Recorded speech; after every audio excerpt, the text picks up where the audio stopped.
एक तो ये वाली बात कि आप उसको प्लीज़ वाइट स्किन पे तो बिल्कुल भी ना लगाएं, और वो लेस कंसनट्रेटेड यानी 10% या 5% उसको फॉर्मुलेट करवाएं किसी भी फार्मेसी से, और सिर्फ ब्लैक स्पॉट्स पे लगाएं और रात को लगाएं और 3-4 दिन बेशक छोड़ के लगाएं। अच्छा। अगर ये वाला सिनेरियो है। अदरवाइज़ अगर तो बहुत ज़्यादा पूरा बॉडी वाइट हो चुकी हुई है और 1-2 काले स्पॉट्स हैं तब ये सिनेरियो। अदरवाइज़ अगर इसका ऑपोजिट है यानी 1-2 वाइट हैं और ज़्यादा अपनी नॉर्मल स्किन है तो फिर तो बहुत सारे ट्रीटमेंट ऑप्शंस हैं जिनमें पूवा थेरेपी है, यूवीबी रेडिएशंस हैं, लगाने वाली दवाइयाँ हैं, और डेफिनेटली इनकी जो विटिलाइगो वाली स्किन होती है यानी जो सफ़ेद स्किन होती है वो बर्न होने का मतलब उसमें बहुत चांस होता है। हमारी स्किन टैन होगी लेकिन वो टाइप 1 स्किन में आती है, अल्ट्रा सेंसिटिव स्किन आती है कि वो सूरज की रोशनी में बर्न ही होगी, वो टैन नहीं होगी। और बर्न होगी तो वो लाल होगी और जो जो इन्होंने बताया सनब्लॉक मस्ट, बिल्कुल रैश के फॉर्म में, और वो सनब्लॉक मस्ट, और बिल्कुल माइल्ड सा स्टीरॉयड जैसे हाइड्रोकोर्टिसोन है 1% या एडवेंटान है, मिथाइल प्रेडनिसोलोन है उसमें,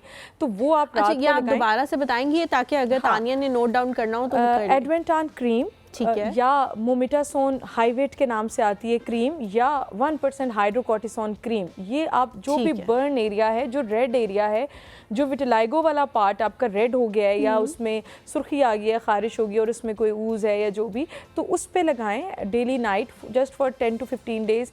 और सन आपके लिए स्ट्रिक्ट अवॉइडेंस करें, मतलब सन आपके लिए एक किस्म का दुश्मन है आपका। तो अगर जाएं तो कोई आगे दुपट्टा कर लें या दुपट्टा, बल्कि अम्ब्रेला रखें साथ, और मतलब चाहे वो सर्दियों की धूप हो, गर्मियों की धूप हो, उसमें प्लीज़ आपने अपने स्किन के लिए। और जो ब्लैक स्पॉट्स का उन्होंने जिक्र किया, वो विटिलाइगो की स्किन पे अगर आए हैं तो वो देखना पड़ेगा कि वो मतलब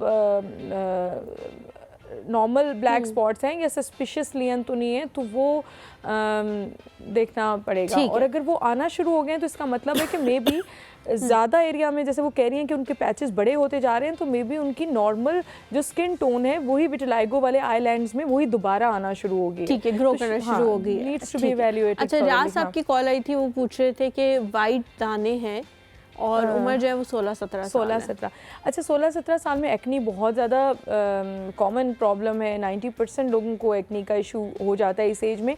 तो ये वाइट दाने मोस्ट लाइकली वाइट हेड्स होंगे जो कि एक्नी की एक टाइप है।